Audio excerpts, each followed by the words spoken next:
Bon, on vient de créer une nouvelle adresse email et je sais qu'il y a certains d'entre vous qui vont dire oui, mais moi j'aimerais bien pouvoir la lire pour pouvoir configurer mon compte, pour recevoir les emails, etc.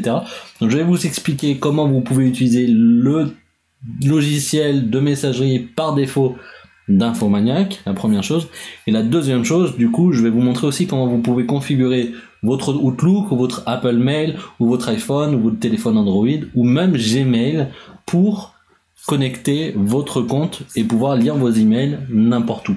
Donc, je vais vous partager mon écran et je vais vous montrer que c'est relativement simple. Je vais pas le faire devant vous puisque moi j'ai pas créé finalement cette nouvelle adresse, mais par contre je vais vous expliquer comment ça fonctionne.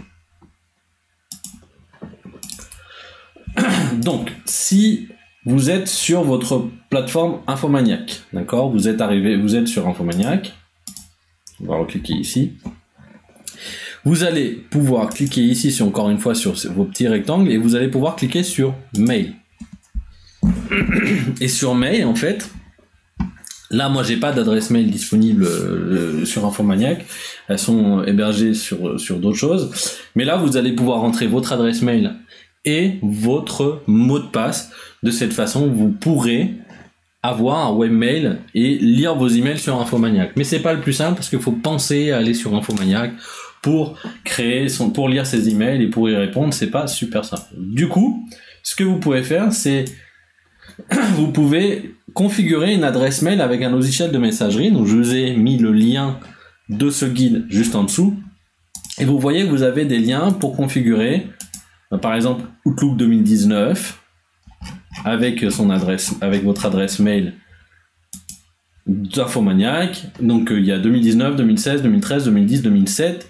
Si vous êtes sur une version plus ancienne, je vous conseille vivement de vous mettre à jour. Il y a la partie courrier qui est le logiciel aujourd'hui de Windows 10 qui permet aussi de lire vos emails. Alors moi je l'ai pas configuré.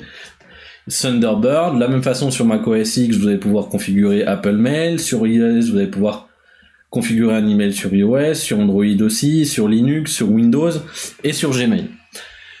Les guides sont très bien faits. Ce que je veux vous expliquer par contre, c'est ces informations-là. Elles sont toutes pour tous les logiciels ou les webmails que vous allez utiliser. Ça sera toujours les mêmes informations qui sont celles-ci. Vous allez utiliser un serveur entrant de type IMAP ou POP avec l'adresse mail.infomaniac.com. Vous allez faire, si vous utilisez IMAP, le port entrant, ça sera 993 avec SSL, et si vous êtes sur POP, ça sera 995 avec SSL. Le nom du serveur sortant, ça sera SMTP, du SMTP, pardon, ça sera mail.infomaniac.com, avec comme port 587 en Start TLS. Vous pourrez sélectionner cette option en Start TLS. Vous allez pouvoir aussi, vous allez devoir utiliser votre adresse mail complète comme nom d'utilisateur. Donc pour l'exemple, pour moi, ça serait fpo@florianpouvreau.com. C'est l'email que vous venez de créer, l'adresse email que vous venez de créer sur Infomaniac. Il faut l'utiliser en entier, pas juste le début de l'adresse mail. Et vous allez utiliser, bien entendu, comme mot de passe celui que vous venez de mettre sur votre adresse mail. C'est pour ça que c'était important de le noter.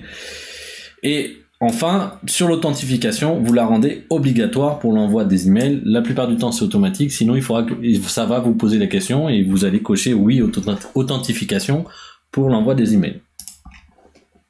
Donc, c'est assez simple. Je vous dis, c'est de toute façon, pas pour Gmail, mais parce qu'il y a un guide, mais sur, par exemple, Apple Mail, il suffit de lire. Il y a des screenshots. Ça vous explique comment configurer vos emails. Voilà pour ce module. Si vous avez des questions, vous n'hésitez pas. Si vous bloquez, vous n'hésitez pas. Vous envoyez un petit message dans le groupe WhatsApp ou sur le groupe Facebook. Je ne sais pas encore lequel je vais faire, donc je vous dis les deux. Mais à la fin, vous saurez si c'est un groupe Facebook ou un groupe WhatsApp. De mon côté, je vous souhaite beaucoup de réussite sur ce module. Et on se retrouve du coup sur le module suivant, qui est du coup votre stratégie pour lancer votre formation en ligne.